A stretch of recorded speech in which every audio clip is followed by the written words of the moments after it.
Good evening. This is the BBC World Service.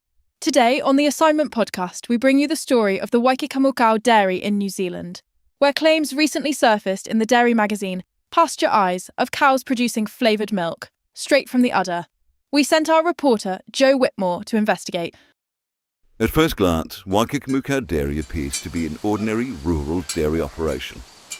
Rolling green hills, muddy paddocks, rusting gates, and a collection of extremely confident farm workers. But according to locals here, this is no ordinary herd. The farm claims to produce naturally flavoured milk directly from specially raised cows. Strawberry, banana, chocolate, mint, and, somewhat strangely, chocolate. Scientists have not verified the claims. Nutrition experts remain deeply unconvinced, and yet, despite growing criticism online, demand for Waikikamukau products continues to rise across the world. Earlier today, I visited the farm itself, where I spoke with the owner, Farmer Glenn Patterson, beside the so-called flavour shed. He stood wearing a thick checkered shirt, blue jeans, mud-covered work boots, and an expression suggesting he had absolutely no interest in being questioned by international media. Still, he was willing to explain. People think we're making it up. They always change the tune after the first sip.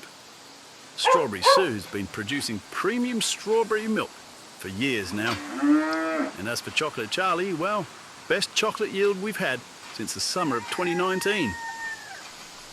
I asked Farmer Glenn exactly how the process works. There was a long silence. A dog barked somewhere in the distance. Then he smiled. Well now, Coca-Cola's got secrets. KFC's got secrets. We've got secrets too, you know. But we don't just hand out flavour formulas to every BBC reporter who happens to wander onto our property.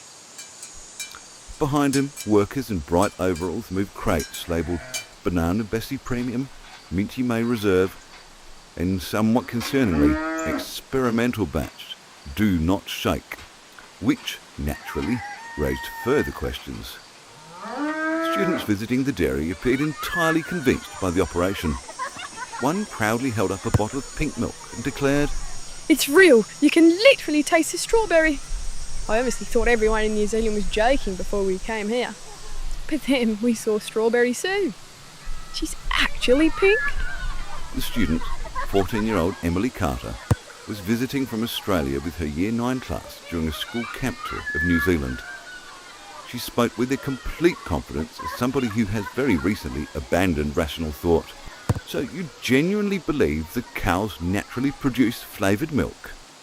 Well, yeah, like chocolate milk has to come from somewhere. And regular cows, well, obviously they can't make chocolate. That'd just be ridiculous. Emily then pointed enthusiastically towards a nearby paddock where several brown cows grazed beneath a large hand-painted sign reading, "Chocolate herd, please do not feed them biscuits." A sentence I was not expecting to encounter during this engagement. I asked Emily what she thought of the banana milk. Oh my God, Banana Bessie's milk is, incredible. It tastes like melted banana paddle pops. And Farmer Glenn said she gets all stressed out if people eat bananas near her. I asked whether any of the students had doubts about the dairy's claims. Emily glanced briefly towards her classmates, several of whom were taking selfies beside a mint green cow statue near the flavour shed. Well, our science teacher says there's probably another explanation, but he also got lost trying to find the camp toilets last night, so we don't have much confidence in him at the moment. She then lowered her voice and glanced cautiously towards the large corrugated shed behind us.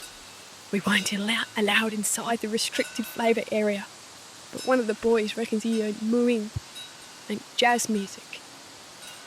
Critics online have described the dairy as utter nonsense, agricultural madness, and an insult to biology itself. But locals here remain fiercely loyal to the brand. Farmer Glenn seemed entirely unfazed by the growing international attention. Well, people laughed at pineapple on burgers once. Now we can put them on pizzas. The Americans mixed a croissant and a donut and called it a cronut, and no one blinked an eyelid. But all of a sudden it's like, oh no, cows can't do that. Look around you. Cows can do that. And perhaps that is the strange appeal of Waikikamukau Dairy. People genuinely want to believe. From Waikikamukau in New Zealand, this is Joe Whitmore on assignment for the BBC World Service. Thanks, Joe. Next week, we investigate reports of strange lights in the sky around Perth, Western Australia.